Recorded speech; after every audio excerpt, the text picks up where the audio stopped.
Good morning, everybody, and welcome back to another exciting edition of Beyond the Game.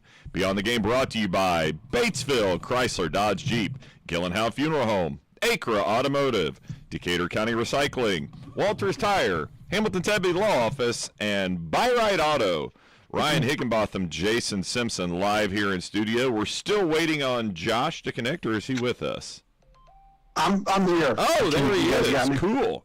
All right, and we just got the okay that they can actually hear us. When I got here, Josh, there were microphone cords just strewn about and not plugged in and plugged into weird places, so we had to MacGyver our way back into being able to broadcast, but Scott gives us the thumbs up that we can be heard, so, as they say, the show must go on now. Yeah, I mean, usually when you walk into a radio station and there's microphones and cords just everywhere, it's probably not a great start to it. But hey, I figured with the smartest physical education and health teacher in the state, I figured anybody could get it done. So absolutely. Well, I mean. Once again, before we get into that, Josh, you've experienced this before. I'm still trying to wrap my head around it, and it's not like I'm not having the mom emotional moment, like, oh my God, it's the last one. Like, I just literally can't wrap my head around this. We're going up today for the first day of what is Logan's last AAU tournament ever, and I still have the picture on my phone from when you and I coached the Indiana Elite team, and I think Jack would have been in 6th grade. Is that right? Yeah. Yep. And that's so right. We played that tournament at the very first tournament at the Lebanon Boys and Girls Club, and I still have a picture of Logan and I from that, and I remember posting it and saying, first of many, and now here we are. It's not tomorrow will be the last day, but the first day of his last AAU tournament ever, and I am having trouble comprehending that is even possible. I cannot wrap my brain around it.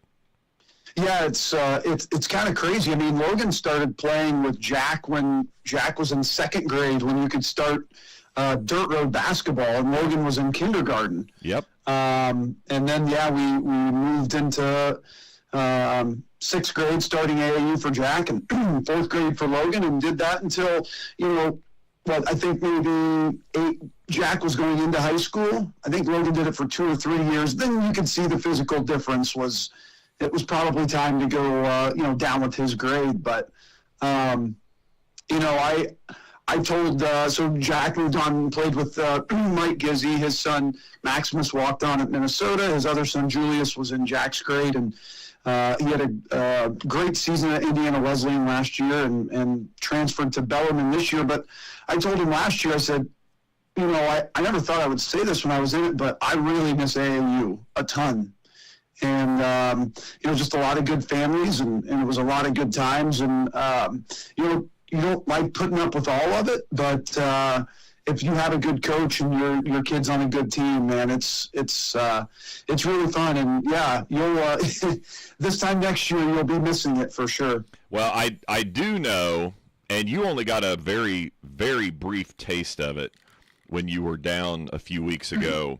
But I do know that at least for this summer, I will not in any way miss that journey up 74 with all of the different construction that's on there, and closed lanes and switching lanes and dual lanes going. I mean, it is such an absolute mess. So I'm not going to miss that. That is absolutely for sure. And to your point, I think the thing that will be missed the most is just how good of a situation we found. Doug Laker and I coached the team. Doug is the air quotes official head coach, and so he takes care of that side of it. But I get him free to the tournaments because I'm considered a coach and get to sit on the bench. But every single kid that he has played with when we've been with the Midwest Stars and is playing with now, phenomenal kids, tremendous families. looking back through his journey in AAU, you and I did the Indiana Elite team. And then what did we change to? Like, because we got away from them because we knew it was America. Yeah. Then we were like Southeast All-Stars or something like that. Yeah, something like that. Yeah. Yep. But, even then having great teammates. But looking back, then we went to Grand Park for a couple of years. And looking at the kids that he has played with, it's been a who's who of athletes across the state. Jake Grissom was one of his teammates with Grand Park. Jake was he goes to Guerin Catholic now. In his sophomore year, he was a part of the Futures game. Last year, he wasn't a core junior all-star, but he was a junior all-star. Max Vise, who played with us on Midwest Stars for a few years, is a state champion now, goes to Mount Vernon. He was a core junior all-star this past year. Brandon Sharp was one of his teammates at Grand Park for a couple of years. Brandon is the second best wide receiver in the state behind Monchen Sales, but is going to be Monchen Sales' teammate at IU. So just the kids that we have come in contact with from an athletic standpoint has been phenomenal, but they've all just been great kids and great families. And so that'll be the part that you miss. But, that world of AAU is – now, I will say this. What makes it better for us, and obviously how I coach and Doug is the same way, we play basketball. Our kids run beautiful motion. We're getting out and we're running. We're guarding people. We don't open our mouths and say anything to anybody. We're not complaining to referees. We're not yelling and screaming. So it's good basketball to watch. But, man, there's so much of that AAU world that I will not miss when you – like – Doug and I always joke about it when that there are just times in any sport. It's more about the Jimmies and Joes than it is the X's and the O's, and we'll get done with a game, and we're like, we just got beat by a dude with a backwards hat and flip-flops on because he just rolled his 9 athletes out there and said, get them, boys, and our kids put up a fight. But now without Max on our team, our tallest guy is maybe 6'3" on his best day, but we still battle and just play the game the right way. So it's a good brand of basketball to watch and things like that. So we kind of make it a real basketball feel as much as you can in AAU. Share the basketball and nobody's out there just trying to get their own and things like that. But the AAU world is definitely not something that I will miss from a basketball and people standpoint, not associated with our team. Yeah, and it's kind of so much of AAU and really college recruiting, especially maybe not as much now with NIL, but when it was high school recruiting, it was kind of always right place, right time. And we had gotten to a situation. Jack was going into his freshman year of high school. During our 8th grade year, and we'd had some kids that were like, okay, this isn't for me, and Logan was going back down to his grade that he played at, so we were kind of without a home, and we did the Indiana Elite tryouts, we did the Grand Park tryouts, and there's 3 Grand Park teams. Jack made the second one, and I thought he did really well in that tryout, and then we played New Palestine in 8th grade, which I think they ended up going to regional final and lost when they were seniors and lost to Warren. I forget who they lost to, but one kid on the basketball team played football and then went and played at Michigan. So you could figure the level of athlete of that. But anyway, New Pal, I mean, you remember watching them. They were just an awesome 8th grade basketball team. Beat us by 50 or 60 points, and I think we had 3 losses all year. But Jack had a game where he hit, I think, 5 or 6 threes in 8th grade, and we didn't really know where we were playing in AAU, and New Pal kind of ran up the score, so I wasn't a huge fan of Mike Gizzy when you see your kids get the score run up on him. And we were walking out, and he kind of stopped me and asked if I was Jack's dad, and said, yeah, and Jack was standing there, and he goes, hey, man, we need one more player. We practice in New Pal. We run motion. We're looking for a shooter. Does Jack want to come out and try out? And we said, yeah, absolutely. So he came up there, and little did I know, Mike Gizzy over the next 4 years became one of my best friends, and Jack and Julius became best friends. And so much of AAU is who you can surround your kids with, not only their teammates, but their coaches and the families. We had such great families with Mike's team, and that was a big part of it. You know, I know he could have gotten a couple other players. Drew Snively, who walked on at Indiana and is still on their team, he got an opportunity to move up to Indiana Elite's top AAU team, and his parents were great. But when we had to replace him, Mike said, there's some kids that are better than some other kids we're going to get, but I'm not dealing with their families. Yeah. And that's what you have to find. So many kids nowadays, their parents just don't know. And, you know, you just have to surround your kid with the best possible coaching situation. Because, look, Jack could have played on an AAU team that was AAU, like you talked about, run and gun and up and down, and that wouldn't have made him any better. So Mike taught him a lot of stuff, and we're thankful for that. And you know, to Logan's point, when it came that time for him to go down to his grade, Doug Laker started a team, and you were friends with Doug through all your coaching years, and you just got him in the right situation. So I would say, Jason, that we're two of the more fortunate ones when it comes to the AAU world. Oh, that's absolutely for sure. And what's been so good about it, because of all of these experiences, and, you know, you and I talked about it for years as Logan was growing up, in any game that he has played in, just from a skill standpoint, I would have put him up against most kids. But it was his physical size and stature and things like that when he was playing with Jack, because he was playing 2 grade levels up, Yeah.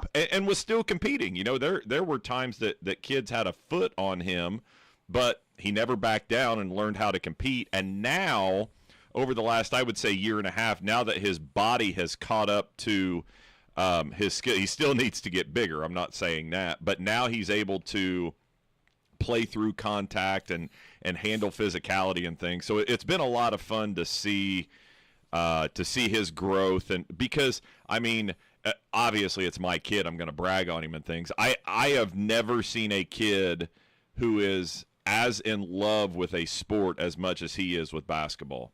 And, you know, when he was young, it was always me taking him to the gym. But it wasn't because I was like, hey, we got to go. It was, Dad, can we go to the gym? Dad, can we go to the gym? And now, you know, the last few years that he's had his license, he just takes my key and he goes on a daily basis without having to be told, just does it on his own, goes and works on his game and things like that. And so, you know, that's a proud dad moment that he's gotten to that point. And you know, obviously it took work when he was younger, but he's at the point now. And what I love about it is, you know, because we always say that sports are that vehicle that teaches you life lessons. What his approach to basketball and getting better and working on his game has carried over into other things as well. He doesn't have to be – now, Heather would probably argue on this point. He does have to be told multiple times to put his laundry away and things like that. But like this summer, he started the summer, and they've all just kind of dwindled down because they got up. He started this summer with 4 jobs and picked up a 5th, and now, thankfully for him, he's down to 2. The 2 are both out at the country club. He's cart boy, and then they saw the work he was doing, and so now 2 to 3 times a week they've got him coming out, and he's helping, you know, dig irrigation ditches and things like that because of his work ethic and things. So I think all of that goes back to the fact that, you know, I attribute it to learning those lessons through sport, and they've now carried over into life, which is just going to be a great thing as he goes forward. So, you know, pretty bittersweet weekend. Again, I will not in any way miss driving. Now, I will say this. We have been to Chicago one time since he's been playing AAU. We've been to Louisville one time, and Cincinnati maybe twice. This past spring we had to go to Lafayette. But other than that, you know, we weren't traveling to Nowheresville, North Carolina, and then Arkansas the next weekend, and then Iowa the next weekend. It was all Indianapolis based, and other than maybe the tournament we played in last weekend, it's not like just because we weren't on the Nike circuit or whatever. Like, there is good basketball being played out there in so many different places, and so played good competition. Didn't have to go for the most part. Didn't have to go more than an hour away from home. And it's one of those things now, I mean, Logan's 18 years old. If there was ever a weekend that Heather and I couldn't go, there were times he could just jump in the car and go by himself and get himself there. Or, there was a lot of teammates that live between here and Indy, and so he would just stop at their place and hitch a ride with them and things like that. So, again, just great people, great families. It's been a great experience looking back on it. But again, just hard to wrap my mind around the fact that this is the last weekend. I just can't believe it. Yeah. Yeah, it comes and goes quick, that's for sure. Speaking of getting into putting yourself into basketball situations, and we do our best to hate this guy, and we're not going to change our feelings on him. But this was the decision part. How many times? Who cares at this point? No. But LeBron has made his decision for his final destination. He decides he's going to take, I think it was a $4 million contract, $5 million contract. I think it's 2 years, $8 million with a player option. Okay. With the Philadelphia 76ers, and kind of like we talked about last week when it came to him possibly going to Miami, because at that point it seemed like Miami was the big talk, and then I felt like as we got into the beginning of this week, it was really starting to look like he was going back to Cleveland, and out of left field, as only LeBron could do, he chooses to go to Philly. But kind of like we were talking about with the Miami situation, look, from an NBA 2K standpoint, they have an absolutely stacked roster. But their best players are now, you have Jaylen Brown, you have Tyrese Maxey, you have VJ Edgecombe, you have LeBron, and you've got Joel Embiid. Name one guy in those five I just mentioned that doesn't need the ball in their hands. Yeah, you can't do it. Exactly. Your silence speaks volumes. Yeah, I saw this stat, and all four of those guys, when they're on the court, have a usage percentage of 40% or greater. That means exactly what you said. They have to have the ball in their hands. And look, I said this last week. If he goes out and takes mid-level exception and wants to play for less money, more power to him, and I'll give him his flowers. I get that where people can say, and I'm sure we'll say it on here, he's just chasing rings, but when you have a career that he's had, that's what you deserve to be able to do, and that's what you can do. Nobody liked him going to Miami and chasing a ring and kind of changing the landscape of the NBA, but that was when he was 26 years old. He's now 41 years old. He hasn't won a ring since 2020 with the Lakers. And before that, asterisk ring, bubble ring. But before that, he won it with Cleveland. So if you look at it, he kind of has checked off, he checked off the Miami Heat one, his first one. And to be honest, if you look at those rosters that he had with Cleveland before he went to Miami, that was all Cleveland's fault. Like, he would have probably stayed there, but look at what he went into with Miami and what he left at Cleveland the first time. And then he goes back to Cleveland to win one for his hometown. Got to give him some props for that. He goes to L.A., what star outside of Michael Jordan basically hasn't gone to L.A.? So you really can't blame him for that. And you can blame the way that he kind of manipulated L.A. and into drafting Bronny and coaches and players and things like that. But he did win a title. It will go down on his record book forever. But now at the end of his career, knowing that he said, and who knows if this is true, because what he says is never really true, that he didn't even think he was going to play this year, which I don't believe that. But, hey, look, if the guy wants to sacrifice money, and I say sacrifice when he's a billionaire, but Yeah. hey, look, 50 million and 4 million is a big difference regardless of how much money you have. For him to do that and think that he went for the best situation, basketball-wise, more power to him, and I give him some credit for that. But in saying all of that, do we think that this is the best fit for LeBron James? So, no, I don't. And where my brain keeps going back to, correct me if I'm wrong, Edgecombe was a rookie last year, correct? Yes. Yep. Okay. So, outside of Austin Reeves, name me one teammate over his career that LeBron James has escalated that guy's career path. Like he made the guy better going forward. I don't mean I don't mean it from the old standpoint of, he makes his teammates better in the game. I don't mean it like that. I mean where once LeBron was gone or that guy was gone, he elevated that guy's career, made him that much better. Can you name one? I mean, the first one that came to my mind was Kyrie Irving. I think injuries hurt Kyrie Irving. I think the stupid suspension that he got because he didn't want to get the jab. I think that hurt his career. But basketball-wise and as a player-wise, I would say Kyrie Irving. You think LeBron had a hand in that? Looking back, like Kyrie came into the NBA. Was he the number one pick? Mm-hmm.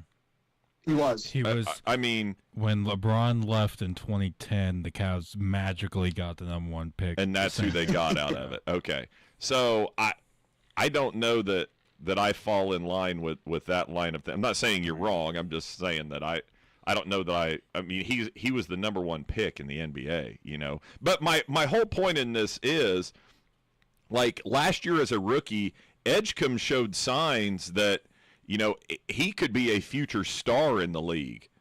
Well, now he is at best, if you roll that starting five out there with Brown, Maxey, LeBron, Edgecombe, and Joel, there is no, in any world is he anything but the fifth option.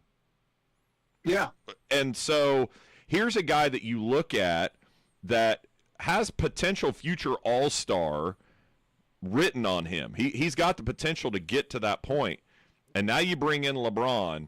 And look, good. It might end up they might bring a championship to Philadelphia. I mean, New York broke their 50-plus year winless streak this season. Philly hasn't won one in over 40 years. So, maybe it happens. But are you setting the future of your franchise up to be in a better position than before LeBron got there? And look, I would have been as happy as a clam if the Pacers got LeBron. I mean, let's be honest, as much as we love to hate him, the dude's 41 years old, and if he hit is it 60 game? Is that what you have to get to? I think, yeah. Is it? Yeah, 65 sounds right. Okay. What if he would have hit that threshold? He would have been an all NBA level player last year. And the dude's 41 years old. He's going to come in and affect things positively, most likely, most likely. But you also have to look at the future of your franchise. And when you have a guy like that you're going to be looking at, because, I know they signed him to a 2-year contract. Let's say Embiid is hurt like he always is. LeBron gets hurt like he always does. And they end up 5th in the East and get bounced in the second round. Is he going to sign up to come back and do that again? Or is he going to be done? But then what have you done now that you have a possible, not saying this is going to happen, you have a possible, maybe not Batman type player in VJ Edgecombe, but he could be a really good Robin. He could be that 1B almost superstar level player. But now what are you doing to help develop him to make that become a reality? Yeah, it's certainly a possibility. It's something that, I think the biggest test is going to be when they go through adversity. How is that going to play out? Are they going to fire a coach? What are they Nick going Nurse to is the do? coach there now, right? I do believe so. Who is it? Nick Nurse, who was a champion with the Raptors. Yeah, with the Raptors. Yeah. Yeah, I mean, LeBron's certainly gotten better coaches fired. I mean, no shade on Nick Nurse, but my thing is, how are they going to figure out who the end of the game guy is?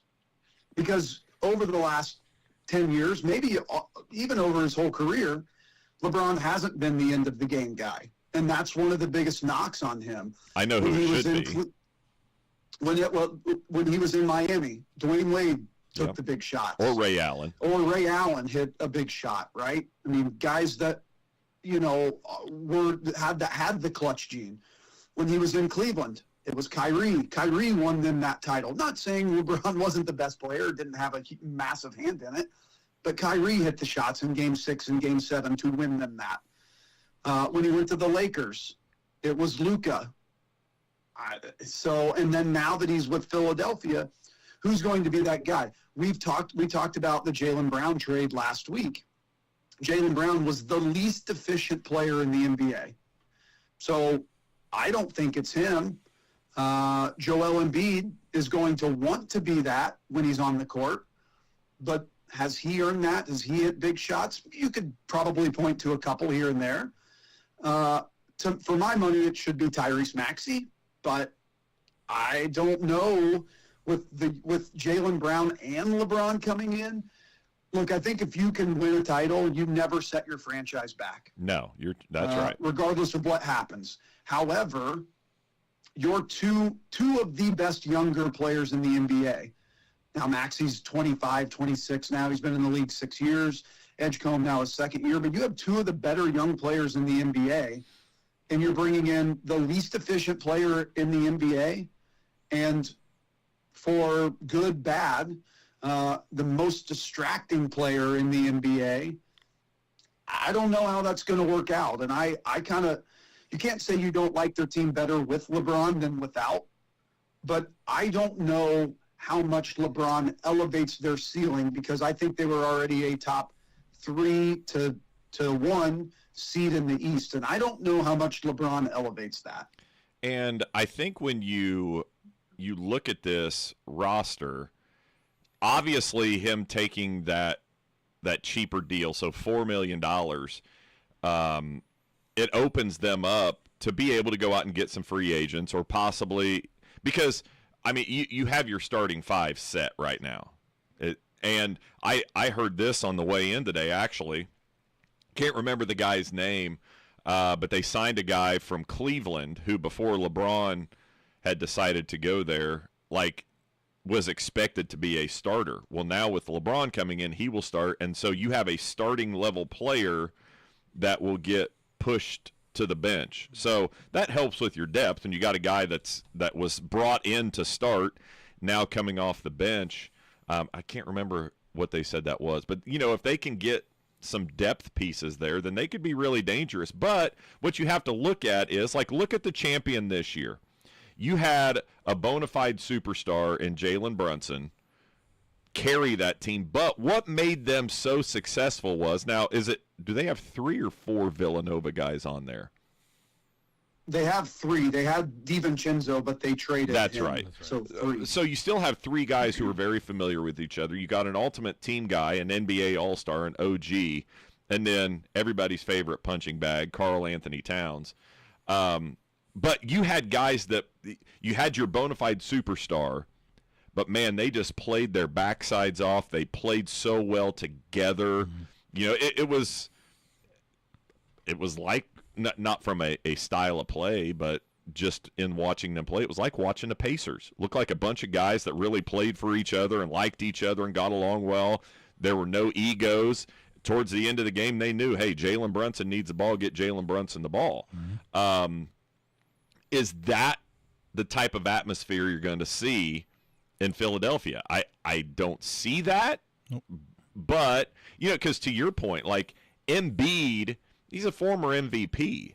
You know, it's not like he's a bum, but other than Anthony Davis, is there a guy that's more injured than Embiid? No. I mean, what do they always say? The best ability is availability, and he's hurt all the time. And LeBron will somehow, some way, even as a freak of nature as he is physically, he somehow always ends up missing 15 to 20 games because he stubs his toe and then gets shot by a sniper in the upper deck and misses 6 weeks. You know, it's just crazy to me that, and I haven't seen this yet. I would be very curious to know how their odds changed in Vegas's eyes. Ryan, you look like you know. I want to say they were probably plus, anywhere from like 14 to 2,500. Right now they're plus 900. They jumped up to, I think, the third or fourth best odds. Behind who, do you know? San Antonio, Oklahoma City, and I want to say Boston. I'm very confused by the Boston pick simply because, I mean, Jason Tatum is obviously top 5 player in the league, but did they get somebody that I'm missing, like to fill the Jaylen Brown hole, or Indiana's favorite son, of course, Paul George? Oh, that's right. That was part of the trade. I think we talked about this last week. I'm not convinced that Paul George ever played, and I'm not saying this as a joke because he's always hurt. I don't think Paul George ever plays a game in a Boston uniform. I think he's going to be in some sort of trade package and he gets shipped off somewhere, and Boston ends up with another superstar to pair along with Tatum. I could be wrong, but if you go back in a year-by-year list of the NBA Finals winners, and let's just compare what we think the dynamics are going to be with Philadelphia to the past winners. And I'll even sprinkle in a couple of the runners-up just because Indiana Pacers, right? But New York Knicks defeat the San Antonio Spurs. There was a clear hierarchy in who took the final shot for the Knicks and the Spurs and who the guy was. And you can also say around that, like San Antonio was 3 epic collapses away from winning. Yeah. But everybody knew that Jalen Brunson was the Pied Piper, and everybody played hard around him to make sure that he was successful, and the team was successful. You can say that with the Spurs, with Wembanyama and the rest of the squad. Oklahoma City, obviously Shai Gilgeous-Alexander, but what else did they have around them? Guys that played hard, guys that knew their role. And the Pacers, clearly Tyrese Halliburton, and guys that played hard and knew their role. The Celtics, yes, they had Jaylen Brown, but again, one of the least efficient players in the NBA, but they had Jason Tatum. And then they had guys around them, Al Horford, Peyton Pritchard, Derek White, who was an Olympian, because of him knowing his role. That's why he was on the Olympic team. The Denver Nuggets, Nikola Jokic, guys that played hard around him, right? Jamal Murray, and so on and so forth. Golden State, well, that's the epitome of it, right? Yeah. Steph Curry, Klay Thompson knew his role. Draymond Green knew his role. They had those guys. I think they had that Sean Livingston maybe at that point, or he could have been in their other run. Milwaukee, you had Giannis, clear 1A, alpha dog, and then the rest of guys that pieced it around it. You go back to the Raptors with Kawhi Leonard, and then OG Anunoby, guys around him, Fred VanVleet. So my point in saying all of that is, who is the alpha in Philadelphia? And are there guys willing to sacrifice their role as the alpha for the betterment of the team? And with that current roster construction, I don't see that. That is because as much as we say that the NBA is a star league, it is, but it's not 5 stars on one team. It's one superstar, one star, and then the rest of the team playing together and playing in that mode to get you to win an NBA championship. As much as we make fun of Karl Anthony Towns makes $60 million a year. He's an all-star. He's an all-NBA player. Do you think Karl Anthony Towns always wanted to take the last shot? Probably did, but knew it was for the better of the team that Jalen Brunson did it. You won't find a more selfless player in the NBA than OG Anunoby. And I'm not saying that because he's an Indiana guy. But that doesn't hurt. it doesn't hurt, but look what he's done. Mitchell Robinson. I mean, he's not on the Knicks now, but he's that guy. Josh Hart. I hate Josh Hart. I think he's overrated, but he gets how many loose balls? How many extra possessions? Like, that's what the Knicks had. That's what the Thunder had. That's what the Pacers had. Do the 76ers have that? And will that dynamic work? Again, I personally don't see it, but if they prove me wrong, then more power to them.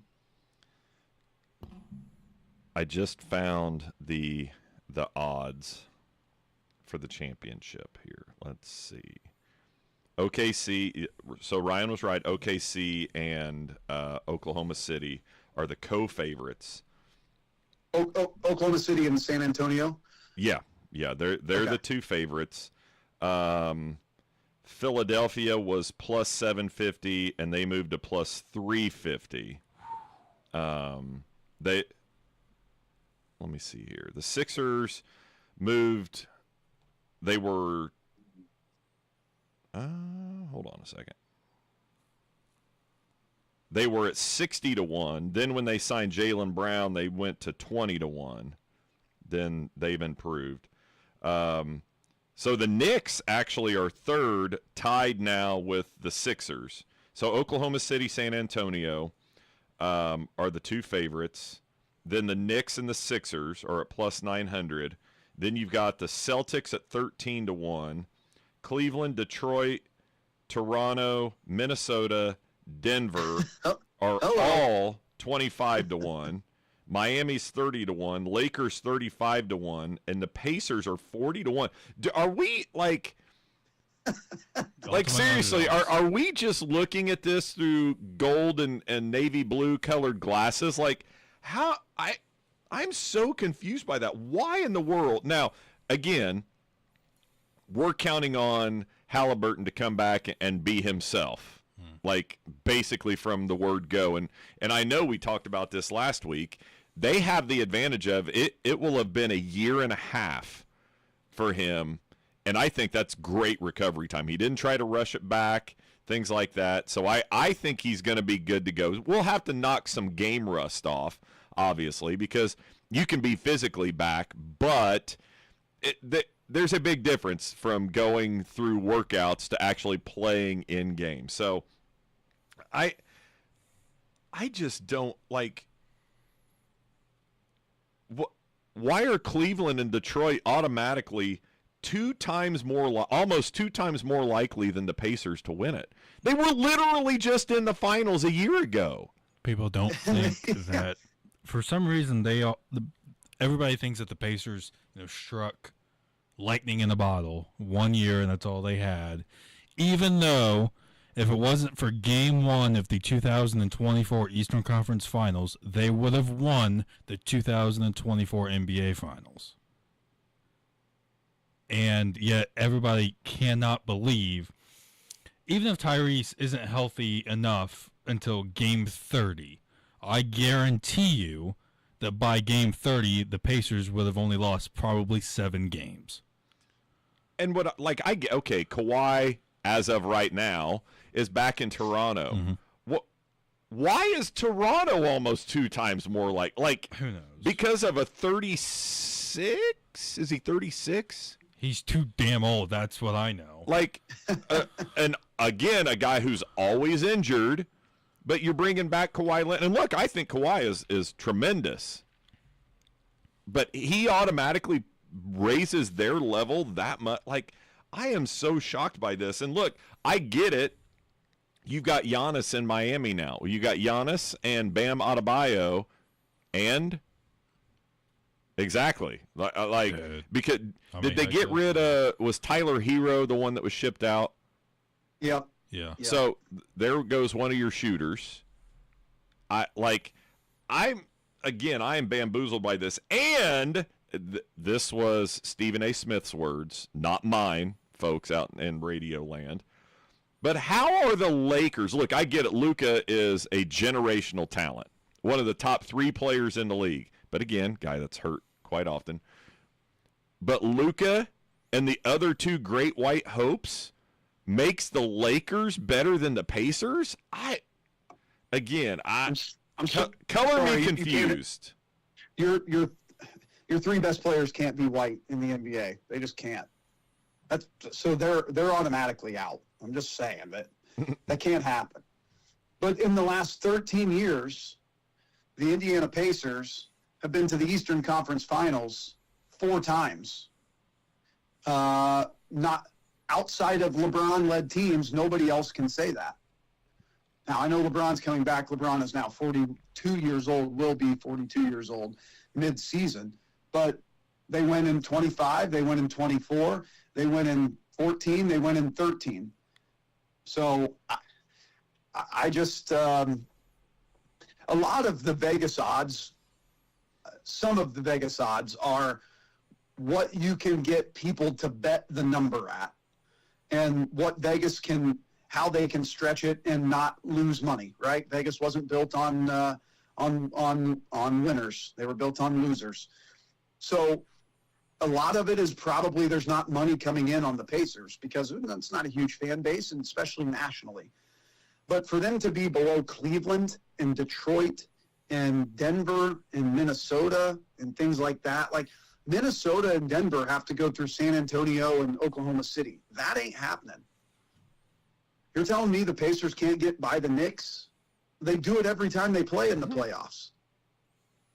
I mean, if it's just Jason Tatum and a cast of other guys, like you're telling me they're not better than the Celtics? So I don't get it either. Now, this, because it's your all-time favorite corporation and your favorite channel, it never leaves your TV. ESPN has a power rankings. The Pacers are 15th in the ESPN power rankings, 1 slot ahead of the Orlando Magic, by the way. Apparently, the Atlanta Hawks are better than the Pacers. Wrap your head around that. The Raptors, as we said. The I Heat. can't name one player on the Hawks. I can't name one player. Not one. Yeah. The Heat, the Lakers, the Rockets, and they're young and up and coming. I get it. But then the Celtics, here's their notable additions: Paul George, Mitchell Robinson, and Mike Conley. Mike Conley, I think, is my age. He's definitely older than me. But they're the 9th best team in the league. 8th is Cleveland, and again, what does Cleveland? Cleveland has shown. Look, I think they have a chance to be pretty good. I really do. But what have they shown? An inability to get over the proverbial hump. Mm-hmm. That they tease their fans through the regular season, and then when it gets to playoff time, they show an inability to win when it matters. But they're the 8th team. They just got swept in the Eastern Conference Finals, by the way, and showed no ability. And it wasn't close. The only game that was close was Game 1, and mind you, they blew a 22-point lead in 7.5 minutes. Yeah. And this is a team I'm honestly kind of sneaky looking forward to seeing. I don't have a problem with this one. Not that they'll fly under the radar because of their superstar player, and he's top 3 or 4 player in the league. But Minnesota is the 7th ranked team, and they picked up LaMelo Ball, which he is the one Ball brother you really hear nothing about negatively. Like, he just goes out and for lack of a better way of putting it, he balls out. But they get him. They get Josh Green. Hello? No, I don't know. And Isaiah Evans are their notable additions. They did lose Julius Randle and Naz Reid, Kyle Anderson, and Mike Conley. Okay, again, Mike Conley was getting AARP. He was already drawing his retirement.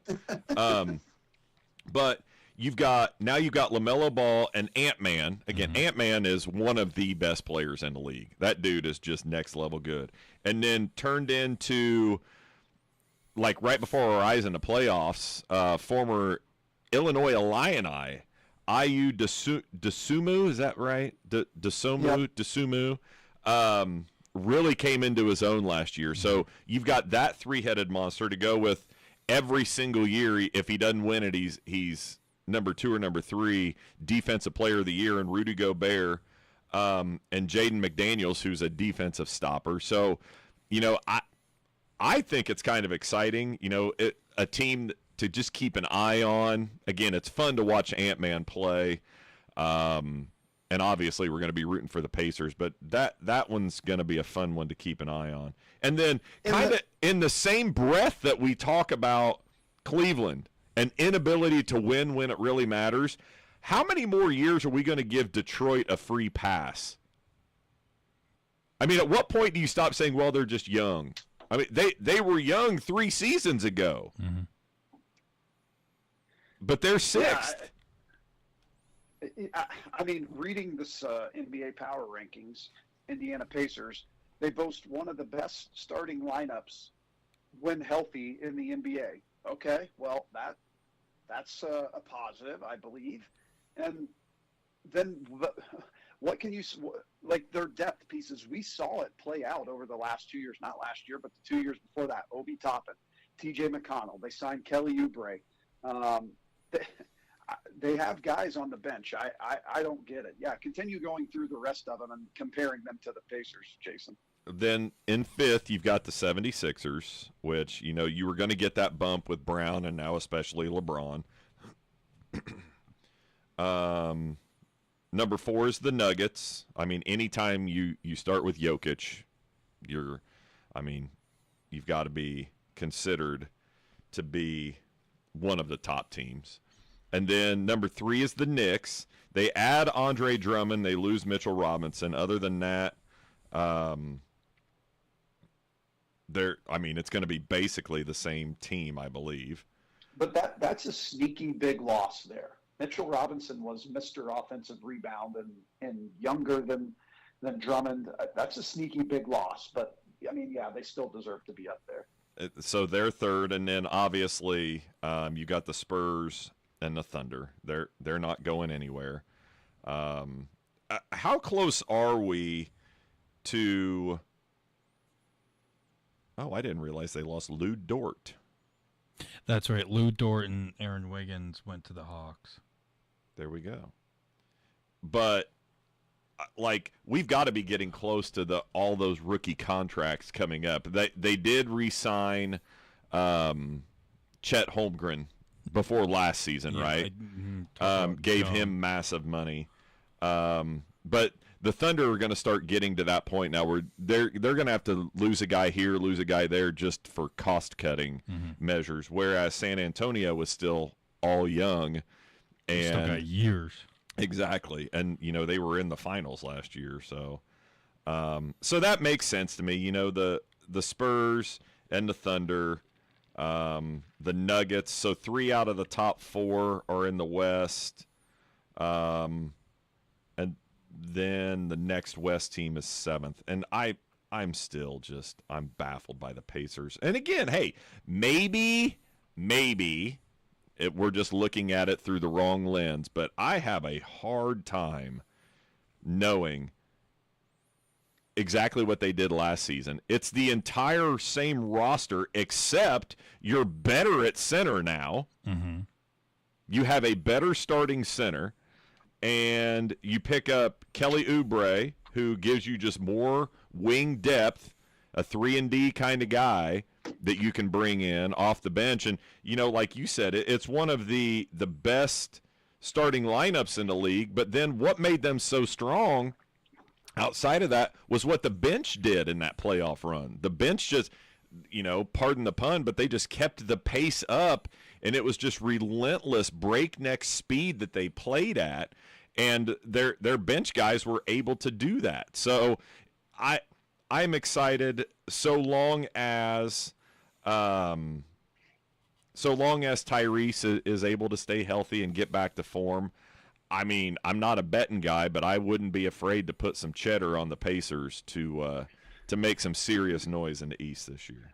Yeah, I mean, that starting 5 of Halliburton, Nebhard, Nesmith, Siakam, and Zubac, I'm putting that up against anybody in the NBA. Anybody. Give me Philadelphia's. I don't care. I'm putting that up against them. But then when you bring in McConnell. I know he's getting older, but he hasn't showed any signs of him slowing down whatsoever. Obi Toppin with Tyrese Halliburton is a different animal. He's just a different type of player. He can stretch the floor, and he's a lob threat from anywhere on the court. Kelly Oubre, you got to like that signing as, like you said, Jason, a 3-and-D wing depth guy.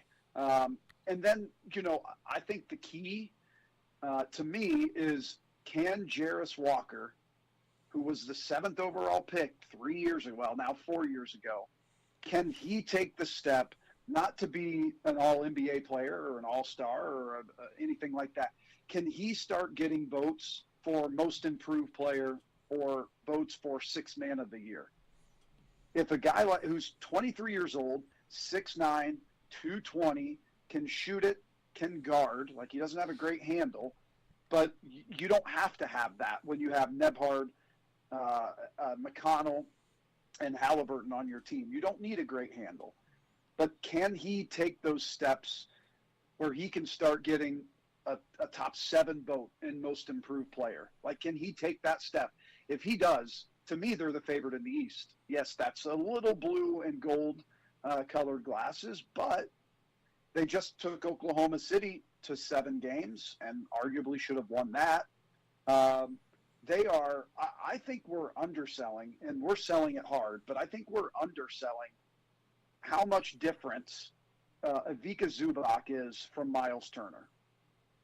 Yeah. And there were a lot of times 2 years ago when the Pacers got out-rebounded by 12, 14. I mean, when the Pacers played in the playoffs, basically the goal was to not get smoked on the boards, just be within like 5. If they could match the team they were playing in rebounds, they were going to win. Now with Ivica Zubac, who is not the best rebounding center, but one of the top, I mean, he's going to get you 12 to 14 a night. He was an all-defensive center.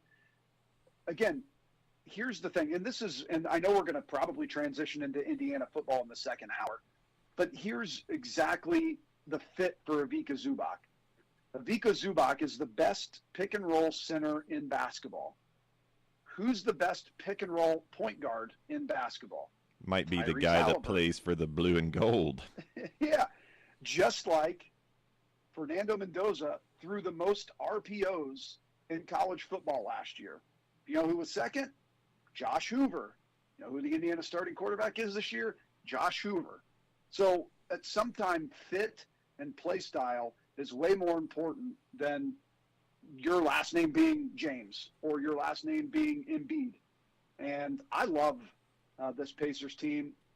I may throw down a future Shekels bet on them. Maybe not to win the NBA Finals, but to win the East. If you guys can pull that up over break, I'd like to see what their odds are to win the East, because I like that bet a little bit better than winning the NBA championship. Obviously, the odds are going to be much, much shorter. But if they're 12, 13 to 1, that's a nice throw $10 on it, throw $20 on it, and maybe win $150 to $200. Fake money, not real. So I love where they're at. Like, we've got 1 minute here before we go to break. The shock of the century. I know you guys are just going to be absolutely aghast at this news. Big shock. Diego Pavia has been cut already. Are you shocked? Not even a little bit. As far as Yeah. didn't happen earlier. No. You mean the Heisman runner-up, right? The guy that should have really won the Heisman, that was my trophy. Shut up, Diego. Go find Dora. Go, Diego, go. And one other fun note here. I get it. They've played against basically JV teams in Peru. But how about Mr. Von Carvalho, Hoosier freshman? 32 big ones in their last game. Hello? I'm not mad about that, Josh. You know, my thing is, it's a nice building block for the future. So we shall see. But let's get into a little Indiana Hoosier talk when we return. Sounds good. Beyond the Game brought to you by Batesville Chrysler Dodge Jeep, Gillenhow Funeral Home, Acra Automotive, Decatur County Recycling, Walters Tire, Hamilton Tebby Law Office, and Buy-Rite Auto. We'll be right back.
Welcome back to Beyond the Game. Beyond the Game brought to you by Batesville Chrysler Dodge Jeep, Gillenhow Funeral Home, Acra Automotive, Decatur County Recycling, Walters Tire, Hamilton Tebby Law Office, and Buy Right Auto. Ryan Higginbotham, Jason Simpson live here in studio. Josh joining us live via satellite from the great wilds of Cheese Country in Wisconsin. Just a real quick mention. We have to do this in honor of Tom not being here because he leads the band, beats the drum for the not just the league, but especially the Indiana Fever. How about Caitlin Clark, 45-10 this past week? Mm-hmm. Incredible. Like, I don't know if people thought that was going to be a normal thing. Like she was just going to do it. It's the first time in WNBA history that that's happened, so it's not going to be normal. But, you know, she had one of her vintage Iowa days from a shooting perspective and things. So just had to give that a quick mention because that was such an accomplishment that she had this week. Yeah, Ryan, you kind of brought that up last week, just how incredible, 45 points, 10 assists. I mean, again, first time ever, and the league's been around for 26 now years. She's the fastest player to do a lot of different things in the WNBA, yet still continues to get the shade that she gets. Guess we don't like money, WNBA. Guess we don't like money. Now, Josh, you'll be able to speak to this more in depth because you tend to keep an eye on it. Not a ton, but more so than Ryan and I would. You keep one toe dipped in the soccer pond, if you will. Just how dominating was Spain's run to their World Cup title, not just in the championship game, but from the beginning of the tournament to the end? Just exactly give us a comparison for those of us that don't really follow it as closely as, not that you follow it closely, you just do it more so than we do. Give us a comparison in another sport of the way that Spain dominated this tournament. Man, the only thing off the top of my head that I can think about is like maybe one of the U.S. Dream Teams. I mean, it was that good. Argentina was the defending World Cup champion, had the best player of all time, and they had to go into extra time to get one shot on goal. One shot. One. They had none leading up to that. That's not a corner and a header that it rolls to a goalie. They had 0 shot attempts until they got into extra time. I've never seen a team that can dominate possession of a soccer ball like Spain did throughout that whole run. Would they give up 1 goal, maybe 2 in the whole World Cup? I think it was 1 in the entire tournament. Yeah.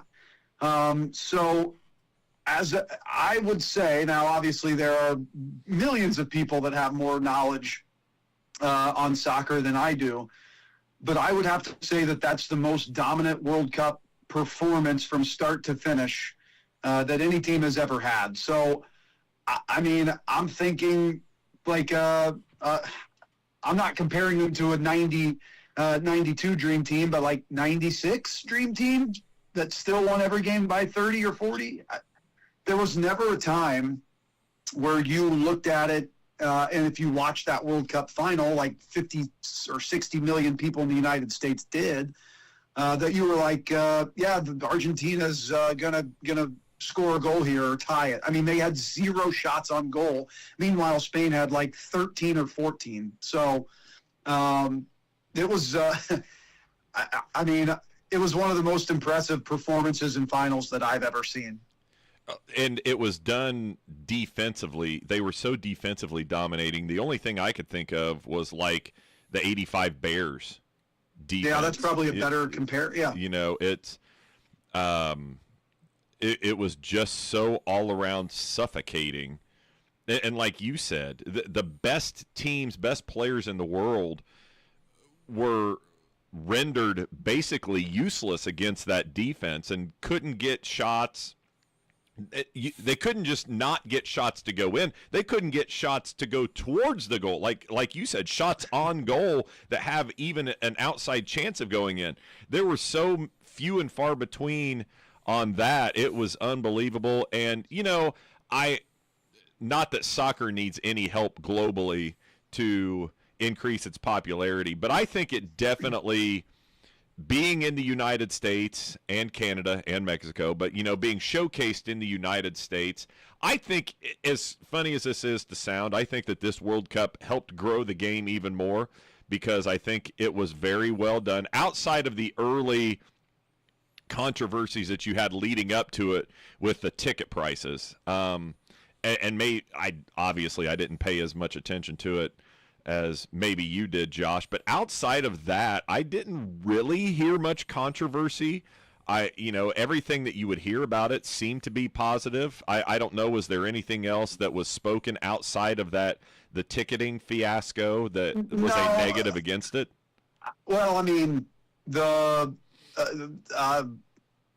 Trump getting involved with Florian Balogun red card, that was certainly a negative. I don't think that helped the U.S. in any way. One rogue FIFA official out of 17 was the only one that voted on it. I mean, so FIFA's as corrupt as anything, but it just made it seem like it was something that didn't need to be done, and ultimately I don't think would have mattered either way.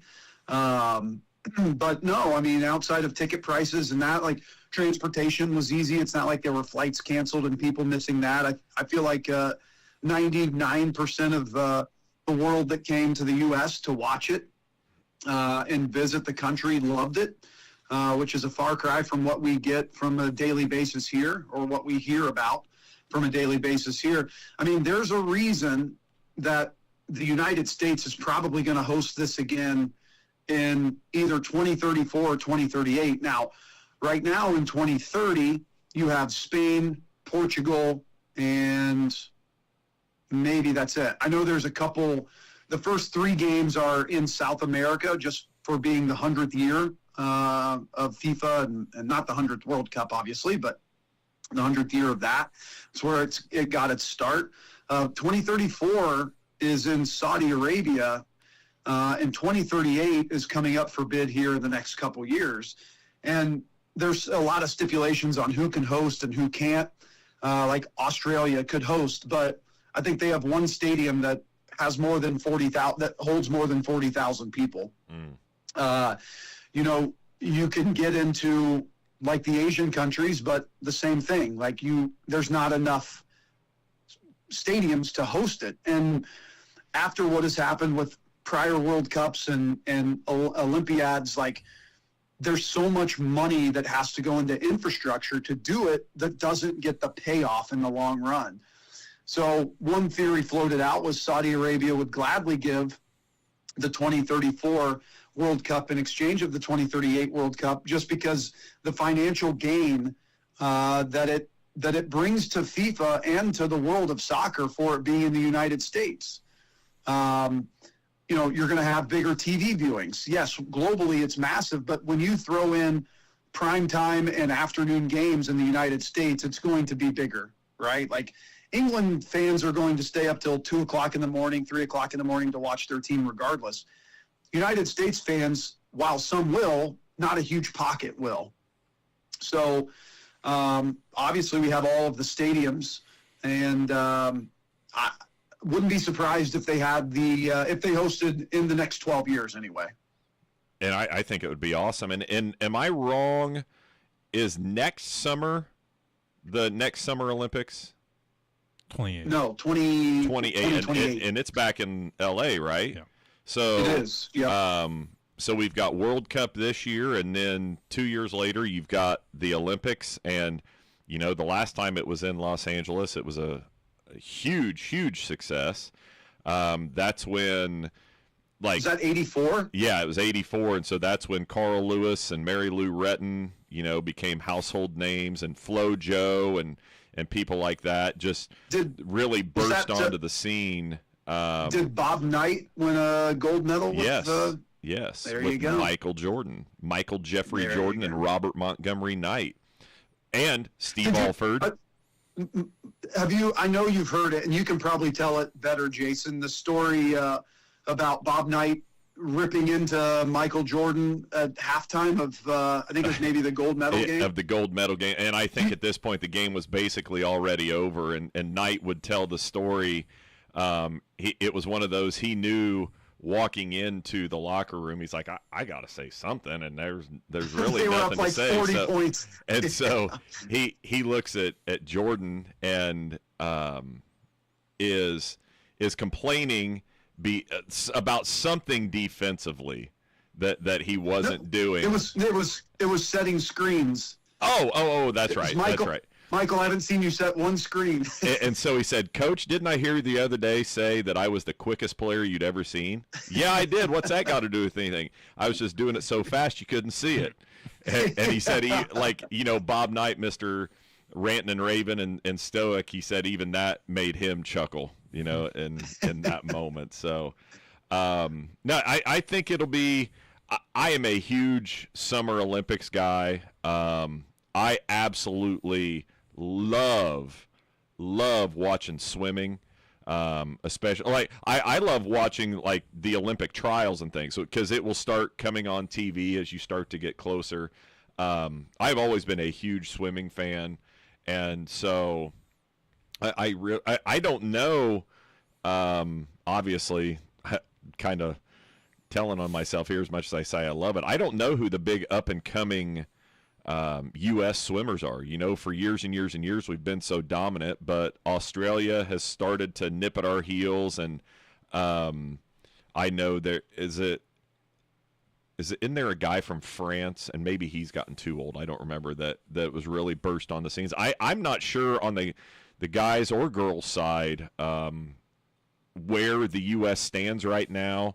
Globally when it comes to swimming, I'm not 100% sure. I really like watching the track and field things, but then there's just so many, like I will watch more beach volleyball over the 2 weeks of Olympics than I would ever watch. I wouldn't walk across the street to watch beach volleyball, but I will watch it during the Olympics, things like that. And so the Olympics has always been something that I enjoy, whether it's summer or winter, but I think I am a much bigger Summer Olympics fan. And then, the fact that it's in the United States, things will be on it. I use air quotes. Things will be on at normal times. We won't have to worry about knowing what happened. When it's on the other side of the globe in today's day and age, even though they'll show it at prime time for us, the event already happened, and you can jump on Twitter really quick and find out, what the result was and things like that. So I like it when it's in the U.S. for a multitude of reasons. That's definitely one of them. The fact that you don't necessarily know beforehand what's going to happen, so you're finding out in real time. So I don't know, something to look forward to in a couple of years. And yeah, I would say as far as swimming, there's going to be names that we don't know in 2026 that will be household names in 2028.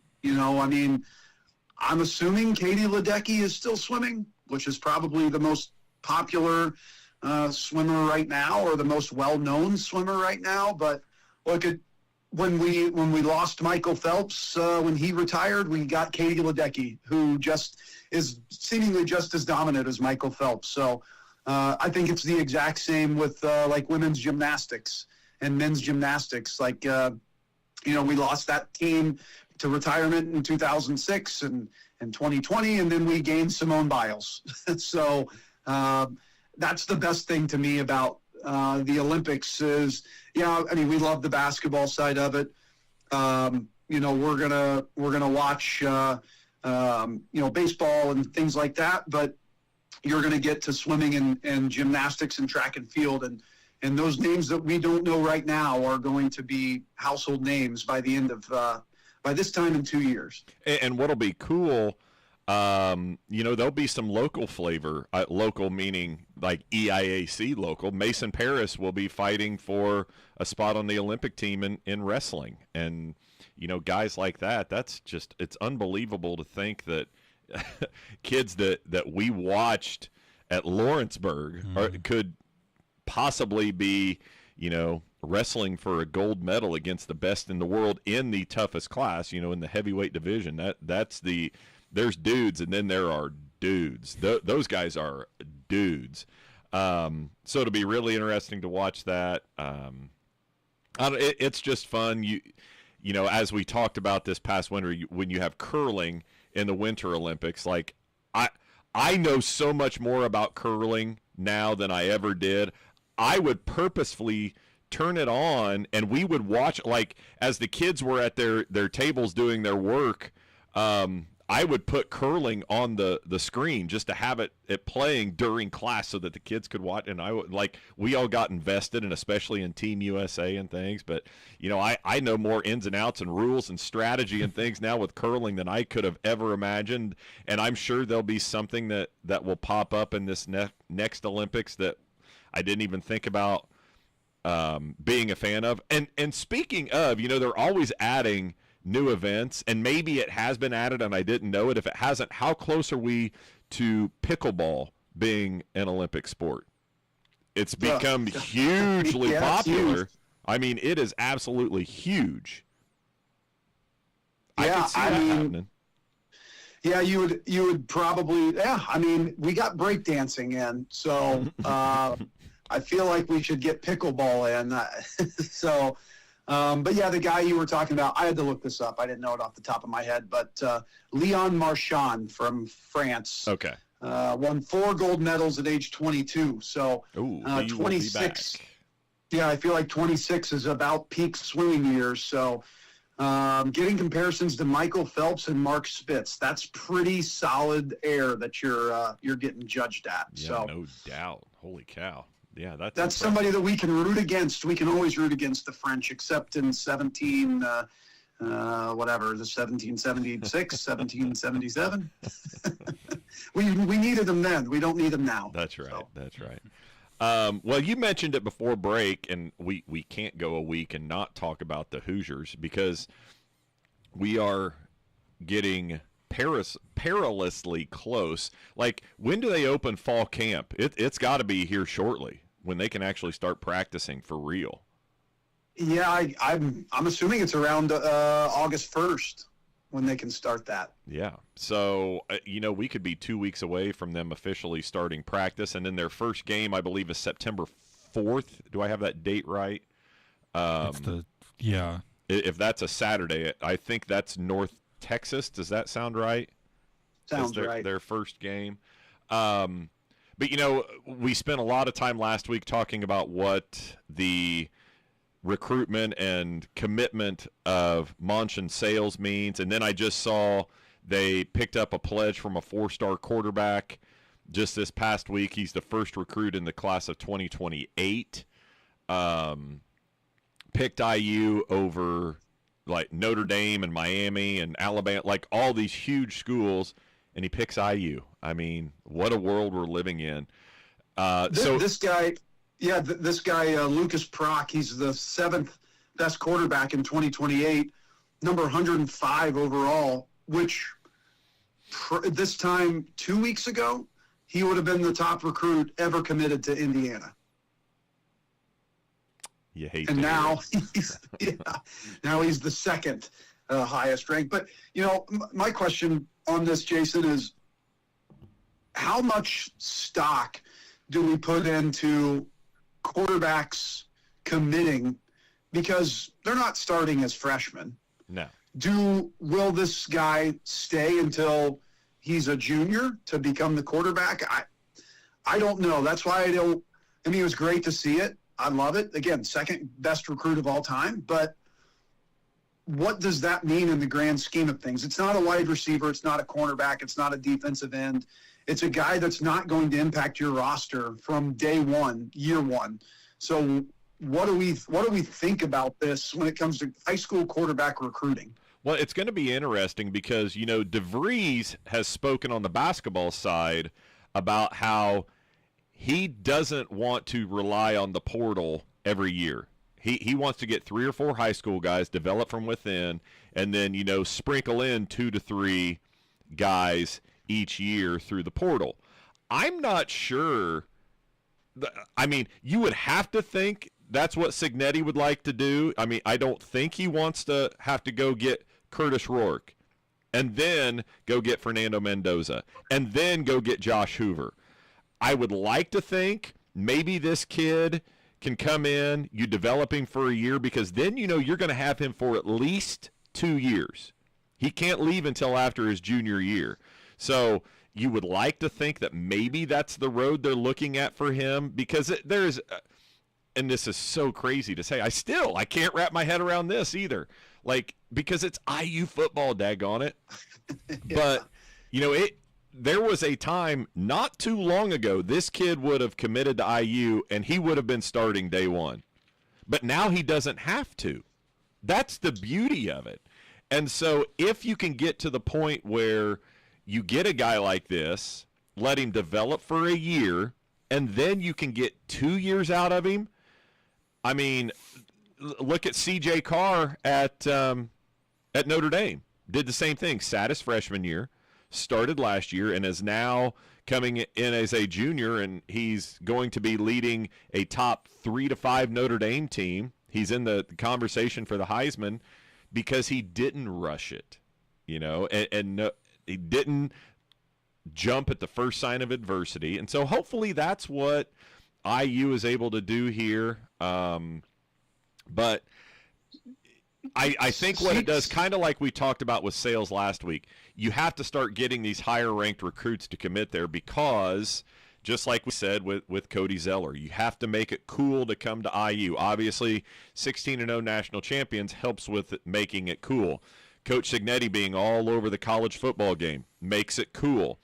But you still have to get guys who are either at your level or maybe even higher than your level to commit there, because then they show you that it's okay to choose IU over places like Ohio State and Notre Dame and Michigan and Miami and Oklahoma and those places. Yeah, you know, I was just looking at transfer quarterbacks for 2026. Penn State went through the portal. Auburn, Indiana, Baylor, LSU, Miami, Oklahoma State, Nebraska, Florida, Illinois, Virginia Tech, Louisville.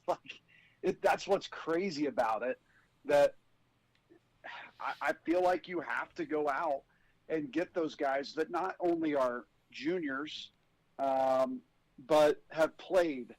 And, you know, Indiana has a guy that's their backup this year in Tyler Cherry that was highly ranked, played a little bit as a freshman, enough to keep his red shirt, then got hurt in fall practice last year, or maybe even spring practice, was basically a graduate assistant or some sort of assistant quarterback coach, and came back this year. And he was a highly ranked 4-star quarterback recruit. He'll be a junior next year, but we sat here last year and said Alberto Mendoza's coming, or last week and said Alberto Mendoza's coming back. Like at some point, and I know Signetti has said the same thing. He doesn't want to be portal dependent. He had to be.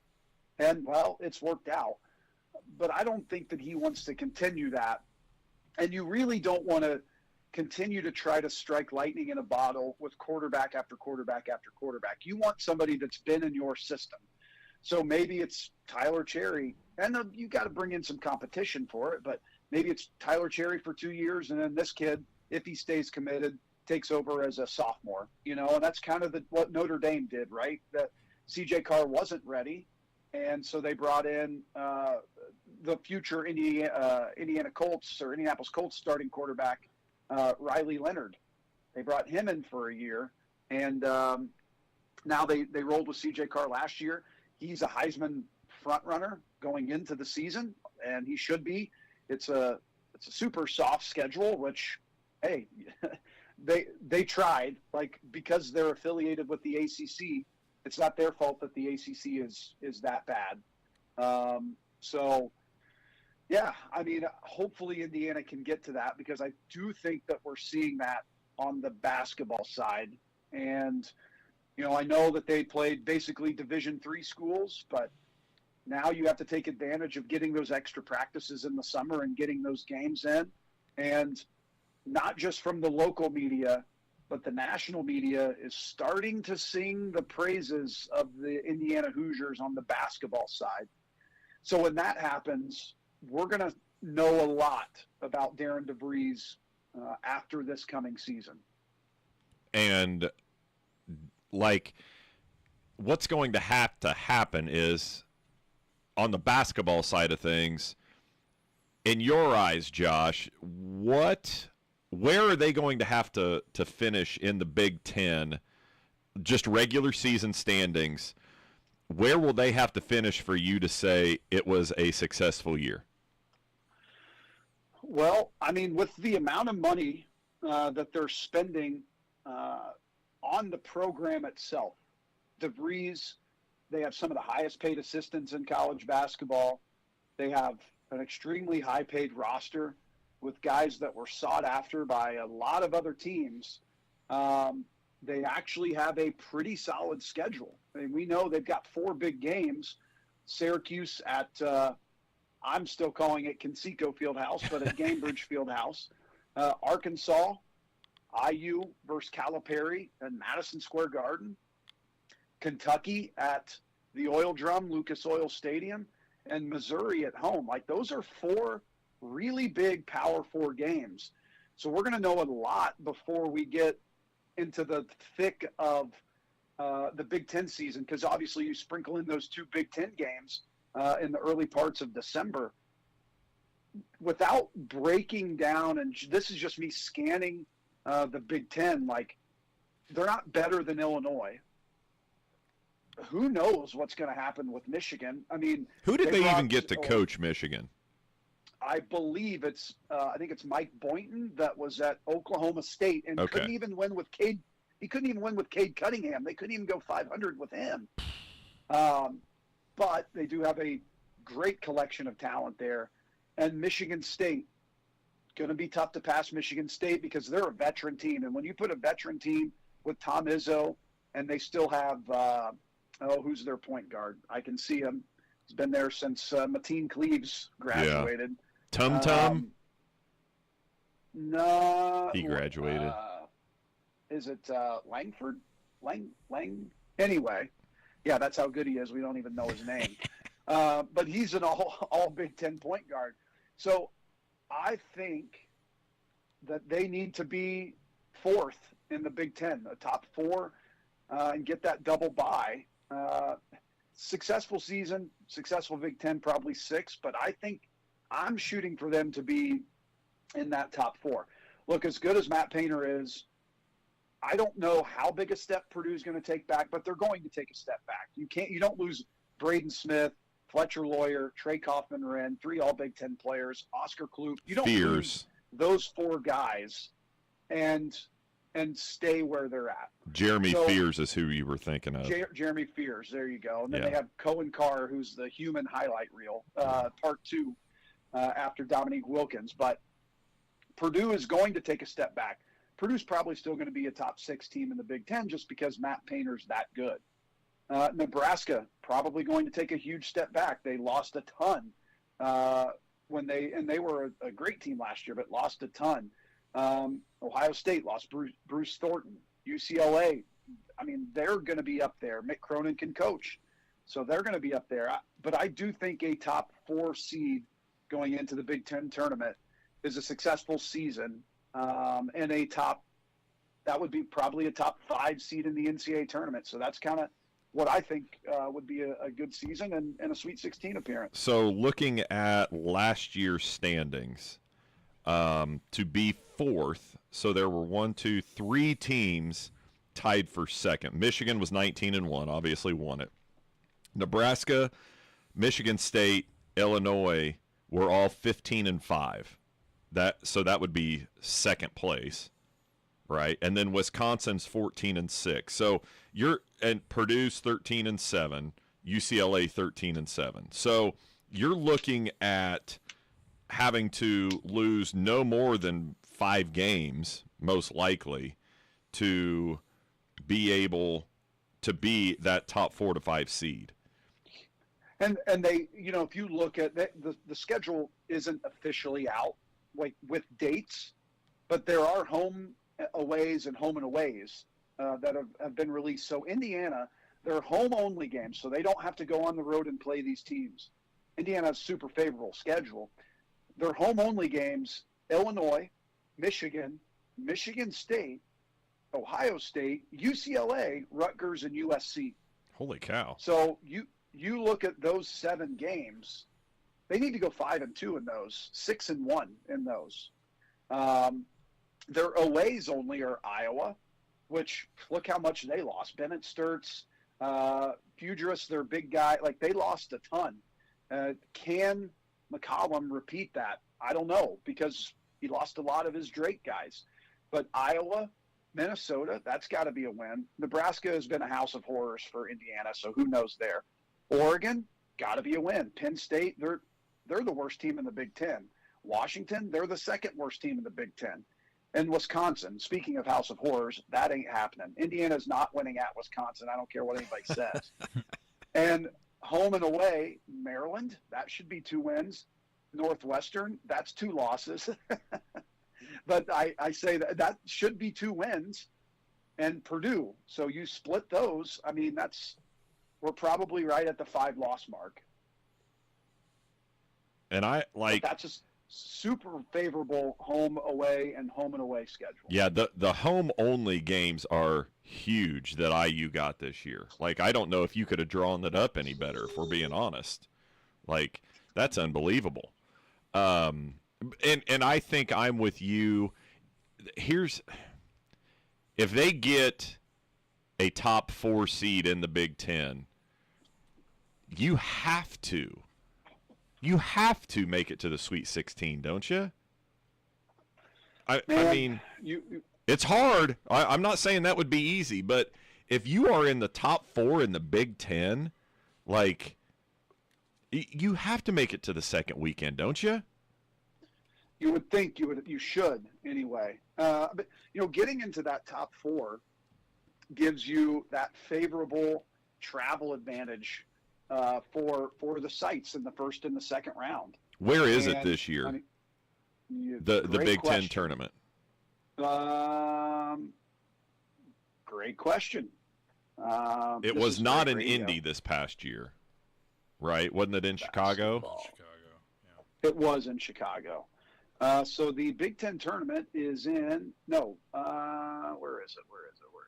It's 2027, right? Yes. Yeah, 2026 is this year. 2027 is in Gainbridge Fieldhouse. Boom. There we go. Okay. So that's a good start. We've got a good start there. So 2027 NCAA tournament basketball sites. Again, riveting radio. This is why the higher budget teams, they have people feeding them stuff. We're doing this on the fly. That's exactly right. We don't have anybody doing back this on the behind the fly. glass that's on the computer back there doing the research and everything. We do it real time on our phone. Aren't there 872 teams that are in the NCAA tournament this coming year? I thought it expanded to 890. I thought it was 1,000. No, not Okay. quite 1,000 yet. Okay. That's what they're working They're- towards. They're actually starting it next week, the NCAA Yeah, tournament. right. exactly. So they can get it done by March. So the first and second rounds are in Pittsburgh, Omaha, Dallas, Spokane, Charlotte, Minneapolis, Louisville, and Sacramento. Ooh, Well, I wouldn't hate the old drive down to Louisville, I can tell you no that. kidding. Let's hope it's there. I could go to Charlotte, too. Charlotte's not a bad drive. Yeah, and you can always come up to Minnesota up here in the coldest part of That's God's right. The green coldest earth. part of the year. Let's go when it's 30 below. And It should be 15 below in March. That's not bad. okay. That's not bad. So I mean, so that getting into that top 4, that gives you an opportunity to play in Louisville, Charlotte, or Pittsburgh, let's say. And those are all. Pittsburgh's a 5-hour drive. Louisville's an hour and a half. Hour from Bloomington, and Charlotte is 7-8 hour drive. So those would all be great, but you really, everything is kind of set up for Indiana this year with the schedule, with where the Big Ten tournament is. I know that's never worked out in the past, and some of these sites. I mean, it's it's time for DeVries. I know it's only going into his second year, but there's so much money being spent on Indiana basketball right now that if they finish, let's say, 8th in the Big Ten, how hot is that seat going to be going into 2028? Ooh, baby.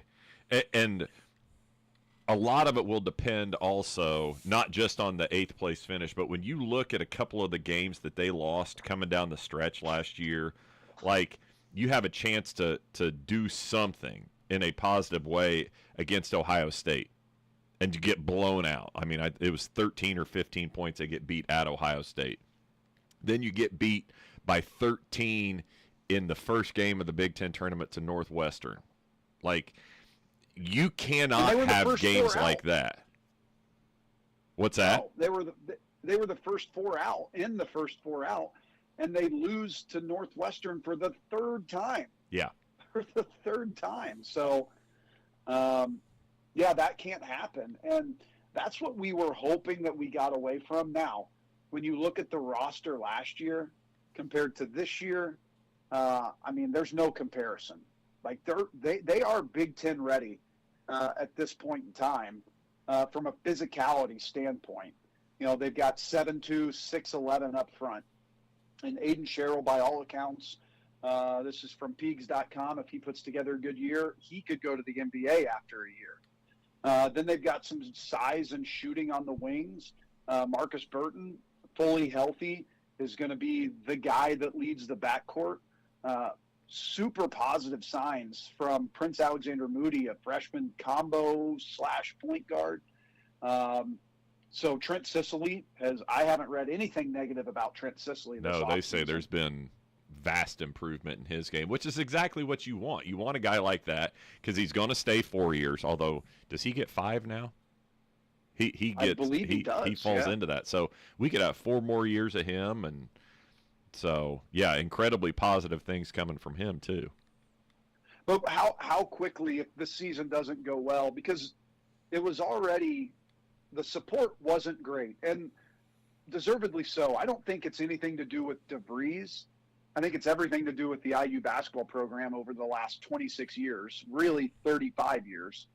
But you went to a game or two. You saw the crowds and the lack of crowds that were there. If this season doesn't go well with the money that they're spending, what the heck is 2028 going to look like? In the last 3 years, not counting women's games, I've stepped into Assembly Hall 3 times in 3 seasons, and I had season tickets for, 25 years? 3 times. And one of those 3 times, I went with you on your tickets that you got through the university. So one of the years, I didn't even use my tickets one time. Yeah. Yeah. Thank you, Mike Woodson, but, I mean. I mean, I don't blame Indiana fans for that, right? I mean, it's just it's not what we've deserved over the last 25 years. So, but if this doesn't happen, because DeVries wasn't a universally celebrated hire, right? He's not a big personality. He was there to come in, build a roster, be a basketball coach, and we didn't think that he was going to get out schemed. We didn't think these things. So if he gets out coached, then he's in trouble going into 2028. Now, I just said that I think that they're going to be a top 4 seed in the Big Ten this year, so I'm not expecting that at all. But I mean, look at what we've seen from the freshmen and what we've read about the freshmen. 3 top 70 guys that come in, and then you get Chase Branham coming in 2027 that has gone from top 100. I was going to say, has he broken into the top 20? I know he's top 25. Yeah, I don't know. He hasn't yet. Now, if they re-ranked him now, I mean, I think he will be a McDonald's All-American. And he's going to LaLue this year, right? He is, yep. So there's just a lot of positive on the recruiting trail for Darren DeVries. But at some point in time, we've got to see results on the court. And, you know, we've talked about it ad nauseum on this show. I think that he thought he needed, or he thought he could build a roster and win a certain way. And last year proved that you can't do that in the Big Ten. And I think he learned his lesson, and that's why he got 7'2", 6'11", and a point guard. Last year they didn't really have a point guard. They didn't have a point guard at all last year. They had a player and a half last year. Yeah. So this year they at least have, I would say at least, 6 to probably 7 power 4 players. And last year they had 1.5. So, your starting 5 consists of a guy that was at Notre Dame, a guy that was at Villanova, a guy that was at Duke, a guy that was at Alabama, a 7'2" guy that was at SMU, a 4-star coming back in Trent Sicily, a guy that was at Wake Forest. So, and then 3 freshmen. So there's no excuses this year is kind of the long form and what I'm getting at. So let's say they would, obviously, if they win the Big Ten, they're a number 1 seed. Let's say you finish 4th. Does that put you at worst as a 3 seed in the NCAA tournament if you're 4th place in the Big Ten? Who did you say were the top 4 last year? Do you have that handy?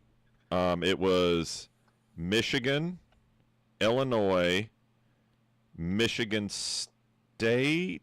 Hold on one second. Yeah, and Nebraska. I think Nebraska So Michigan, was a 4 seed. Michigan, Illinois, Michigan State, and Nebraska. I believe so. Yes. So let's see. Yeah. Michigan 19-1. Nebraska, Michigan State, Illinois are all 15-5. So, and Purdue was a 3 seed. So, you had these were the overall seeds. Nebraska was a 4 seed. Yeah, so and they were these second. were the overall seeds, 1 through 68. Michigan was 3rd overall. Purdue was 8th. Michigan State 9th. Illinois 10th. Nebraska 13th. Wisconsin 20th, and they were a 5 seed. And they were 24-10. So, that gets you a top 4 seed gets you a top 3 seed basically in the NCAA tournament. Purdue's a 2 seed. So Purdue was a 2 seed, but they were 30-9 overall. So that definitely helps. They're 13-7 in the Big Ten, but they were 30-9. So that overall record also plays a part in it. So, yeah, you can finish 4th in the Big Ten, but let's say they lose all 4 of those big non-conference games. They're probably going to be a 4 seed. At best. Yeah. They're going to have to, they're going to have to win. If we want them to be a top 4 seed in the NCAA tournament, they're going to have to win 2 of the 3 really big games, that being Syracuse, Arkansas, and Kentucky. They're going to have to win 2 of the 3. And look, when you play Arkansas in New York, that's going to be a home court advantage for Indiana. Now, Arkansas has a ridiculous recruiting class coming in, like John Calipari can do, and transfer portal class coming in. But they should beat Syracuse at Gainbridge Fieldhouse, and they should beat Kentucky at Lucas Oil. And then if you can steal the game at Madison Square Garden against Arkansas, and they better beat Missouri and Bloomington is all. Come on. But yeah.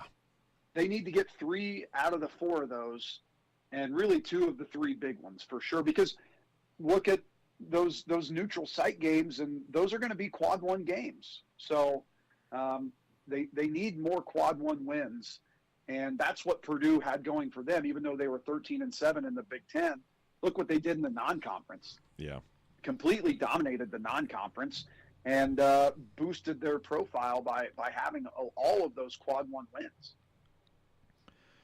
And, let's be honest, I'm just going to be more excited to hopefully watch them in the NCAA tournament once again. I don't want them limping in as, like, in the 8-9 game where it's a noon on Thursday. Yeah, and then that you're ripe for the picking for the 1 seed after you play that game. I don't want any part of that. But no, I'd rather them be a 6 than like a 5 seed. To be honest with you, I don't want the number 1 seeds. Number 1 seeds in the last handful of NCAA tournaments have been so dominant that you need to avoid those 1 seeds if you can make it to the Sweet 16. You have to be in that 2, 10, 3, 6. You have to be in that pod as opposed to I'd rather be a 6 seed than a 4. That's just, I'd rather play a 3 than a 4 or 5, and it's just to avoid the 1 seed. So, we're a long ways out from that, but just win every game and be the 1 seed, whatever.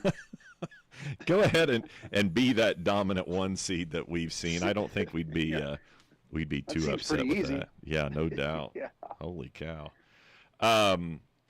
So even though we started this with football talk, sticking with basketball, they just won a game by, I think it was 73 points. As crazy as this sounds, you can actually learn a lot in a game like that. Why is it not crazy to say that, Josh? I'm curious, because maybe you don't believe that. I truly believe that you can still actually learn things from a game like that. Yeah, I don't think you can take a whole lot from like an individual performance, but about your team, I think you can actually learn quite a bit about your team in games like that. Do you agree? I agree, and we think a lot. If you've listened to the show for 8 to 10 years, however long we've done it, you know that we typically think alike.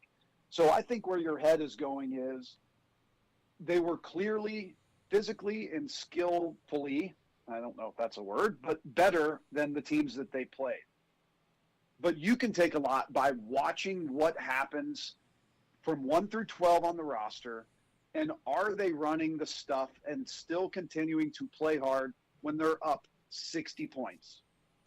And if you see it turning into AAU ball and alley-oops and steals and dunks and everything, no, you're just physically and athletically, you're just better.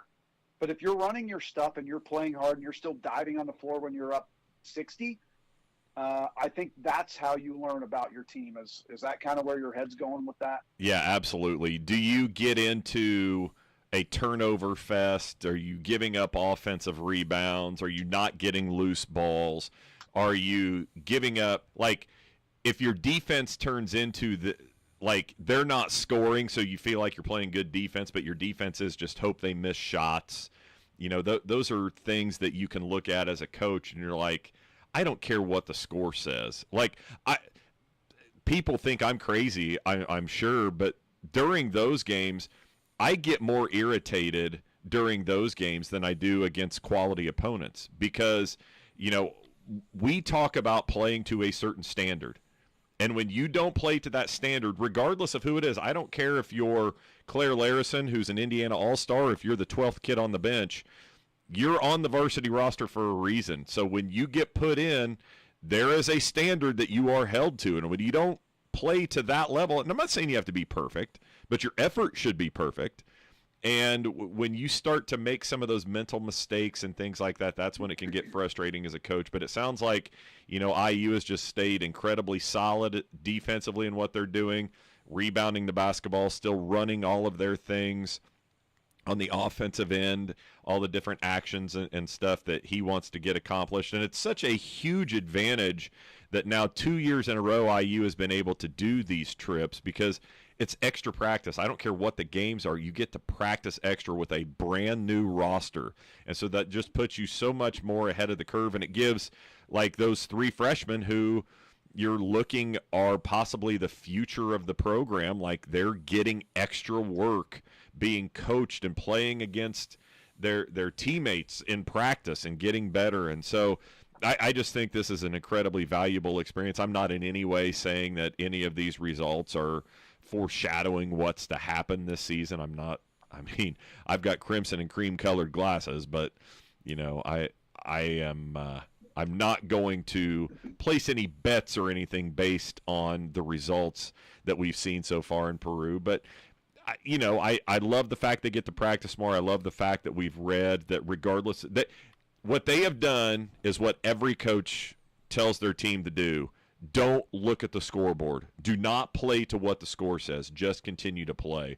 And from all accounts, that's exactly what they've been able to get accomplished so far.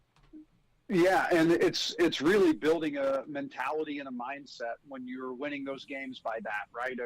And I think DeVries, without telling the player, and I'm sure he told the players, but with what he said in the media, you have to think he's going back to his assistants and saying, okay, that was positive. Or they didn't care about the scoreboard.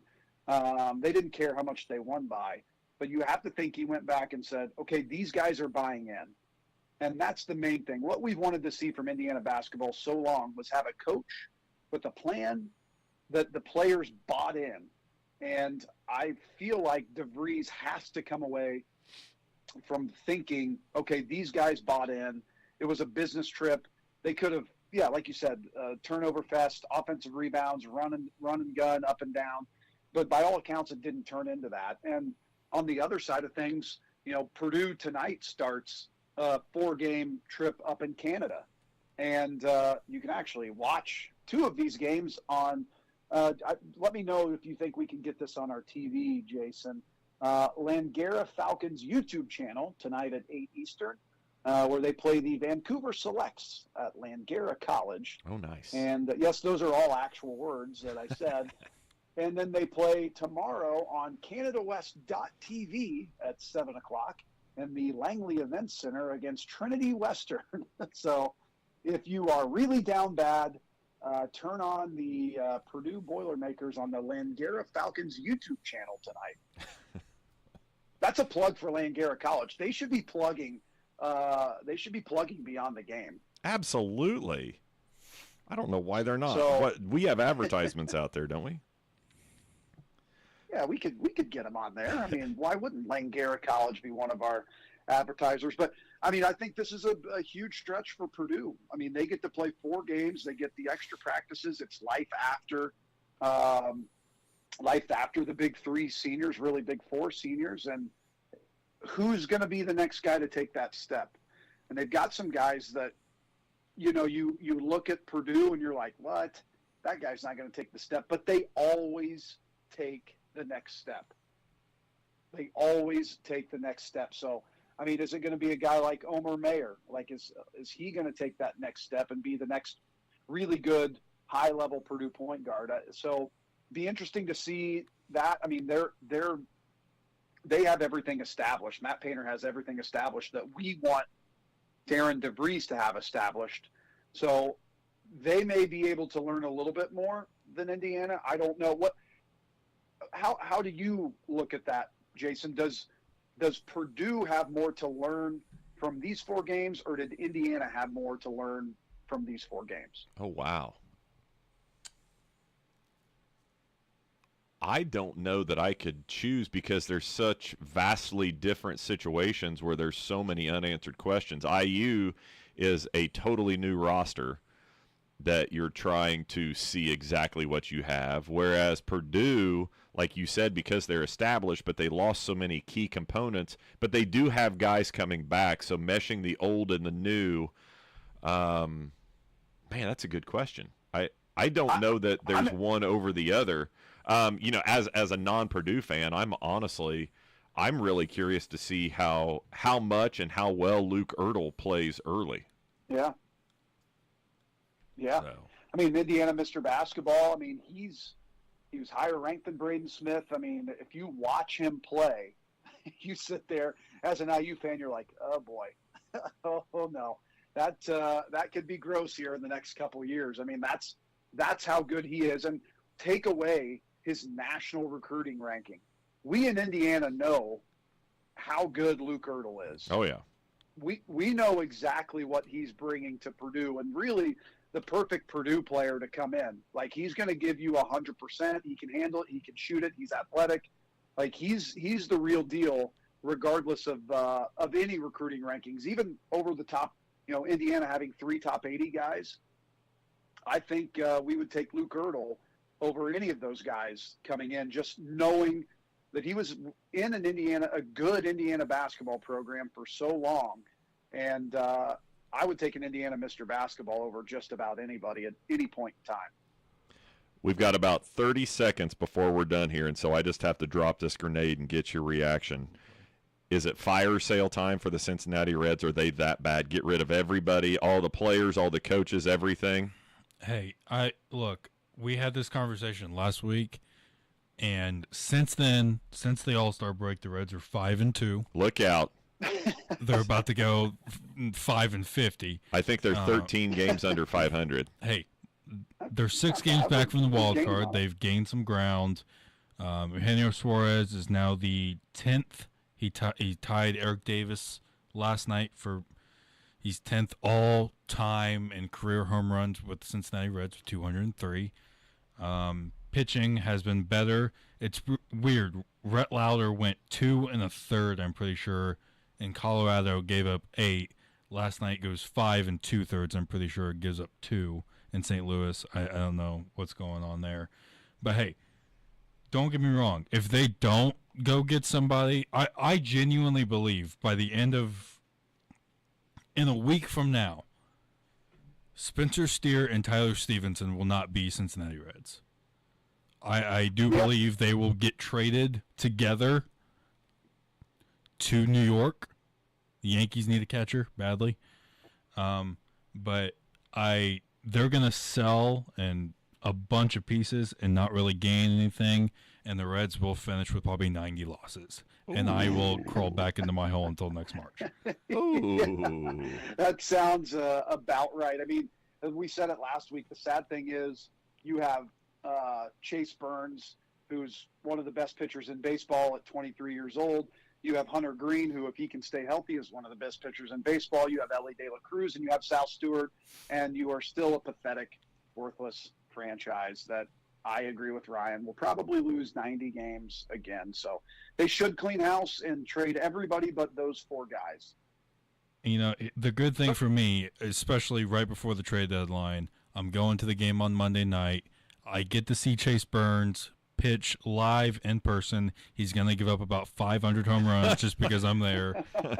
But, yeah, I don't know. They're 5-2 in 7 games. They're doing kind of what we needed them to do, Josh, but at the same time, the 2 games that they've lost have been god-awful. They've gave up 8 or more runs in those 2 losses. Oof.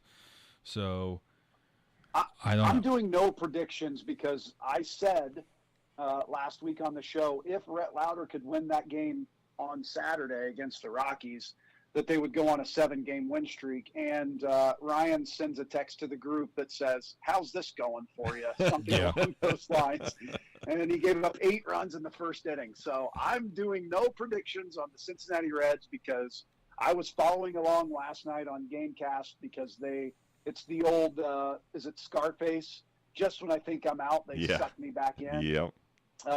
I fully anticipate Hunter Green versus a guy named Andre Palante for the St. Louis Cardinals tonight. He will outduel Hunter Green, and the Reds will lose that game and will fall back into the abyss that we have lived in for, 38 years is how long I've been alive. So, all right, fellas. This has been Beyond the Game. Beyond the Game brought to you by Batesville Chrysler Dodge Jeep, Gillenhowe Funeral Home, Acra Automotive, Decatur County Recycling, Walters Tire, Hamilton Tebby Law Office, and Buy Right Auto. For Ryan Higginbotham and Josh Lee, this is Jason Simpson. We'll see y'all next week.